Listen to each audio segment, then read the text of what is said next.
বিসমিল্লাহির রহমানির রহিম। প্রিয় শিক্ষার্থী এবং দর্শক শ্রোতা সবাইকে জানাই আসসালামু আলাইকুম। আমি মোহাম্মদ শাকিল মিয়া, সহকারী শিক্ষক, শাকতুল উচ্চ বিদ্যালয়।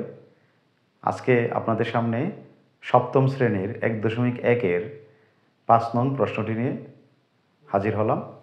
তাহলে আমরা 5 নং প্রশ্নটি সমাধান শুরু করি। আমরা বোর্ডে 5 নং প্রশ্নটি দেখতে পাচ্ছি। 5 নং প্রশ্ন বলছে 4639 থেকে কোন ক্ষুদ্রতম সংখ্যা বিয়োগ করলে বিয়োগফল একটি পূর্ণবর্গ সংখ্যা হবে।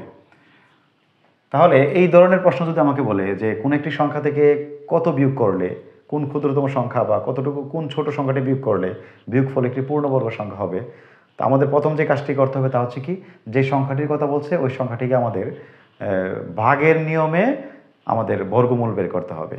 তাহলে আমরা 4639কে ভাগের নিয়মে বর্গমূল বের করি। 4639।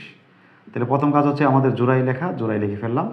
তারপরে যেহেতু 46কে করতে হবে, তো 46-এর কাছে কত আছে? 36 আছে। আমরা 36, 6-এর জন্য কত লিখতে পারি? 36 লিখতে পারি। তারপর এখানে বিয়োগ করলে কত পাই আমরা? 10 পাই। তারপর আমরা 39কে কেটে আনলাম। তাহলে 6-এর 12 কত হবে? 6-এর দ্বিগুণ হচ্ছে কত? 12।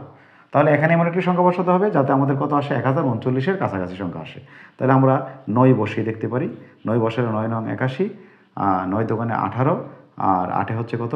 26-এর 6, হাতের 2, 9-একে 9, 11। তো সংখ্যাটা কিন্তু অনেক বড় হয়ে যাচ্ছে। তা আমরা 8 বসিয়ে দেখতে পারি। 8 8 64, 4 হাতের 6, 8 দুগুণে 16, 2 6-এ কত? 22, আর 8-একে 8 কত? 10। তাহলে হয়ে গেল কত? 1024। তাহলে 8-এর জন্য কিন্তু সঠিক। তাহলে আমরা এখানে 8 বসিয়ে আমরা কত লিখতে পারি? 1024। তাহলে এখানে বিয়োগফল কত? 5, আর এখানে কত হবে? 1, 15।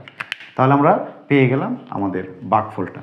ভাগশেষ কত পেয়েছি আমরা? তাহলে 15। যেহেতু এখানে আর কোনো সংখ্যা নেই, তাহলে কিন্তু আমরা কিন্তু এখানে আর সংখ্যা নামাতে পারতেছি না। আর অবশ্যই তাহলে এইভাবে শেষ করার পরে যে ভাগশেষটি থাকবে, যদি তাকে আর যদি আমরা ভাগ না করতে পারি, তাহলে যেই ভাগশেষটি পাবো ওই ভাগশেষটি যদি আমরা আমাদের প্রদত্ত সংখ্যা থেকে যদি বিয়োগ করে দিই, তাহলে আমাদের ওই সংখ্যাটি হবে পূর্ণবর্গ সংখ্যা। তাহলে আমরা লিখতে পারি, সুতরাং প্রদত্ত সংখ্যা হতে 15 বিয়োগ করলে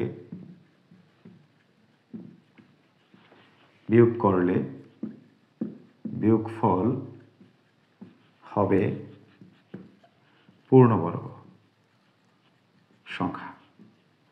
তাহলে এটি কিন্তু আমাদের উত্তর। বুঝতে পেরেছি আমরা?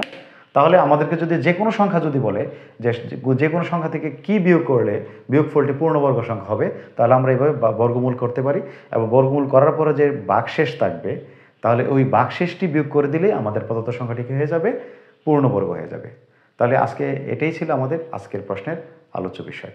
আশা করি আমার প্রিয় শিক্ষার্থীরা অঙ্কটি বুঝতে পেরেছি। তাহলে আজকে এই পর্যন্তই। দেখা হবে আগামী কোনো ভিডিওতে। ধন্যবাদ।